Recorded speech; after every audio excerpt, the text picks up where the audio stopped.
চ্যানেলটা সাবস্ক্রাইব করে পেজটা ফলো দিয়ে রাখবেন। আসসালামু আলাইকুম, আশা করি আপনারা সবাই ভালো আছেন। আজকে আপনাদেরকে দেখাবো আমি আমার চুলের যত্নে কি করে থাকি। আপনারা কি করে থাকেন সেটাও কিন্তু চাইলে কমেন্ট করে জানাতে পারেন। আর আমি কি করে থাকি সেটাই আপনার সাথে শেয়ার করার চেষ্টা করব। আশা করি আপনাদের কাছে খারাপ লাগবে না।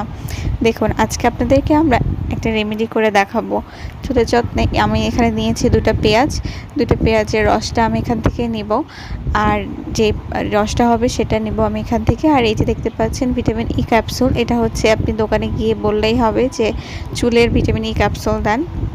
আর এটা ছিল হচ্ছে ক্যাস্টর অয়েল, এটার দাম আগে অনেক কম ছিল, এখন 250 টাকা হয়ে গেছে। আর এখানে একটা তেল নেবেন যেটা আপনার চুলে স্যুট করে। আমার প্যারাশুটটাই হচ্ছে চুলে স্যুট করে, অন্য কোনো তেল দিলে আমার প্রচুর চুল পড়ে, যার কারণে আমি এটাই দিয়ে থাকি।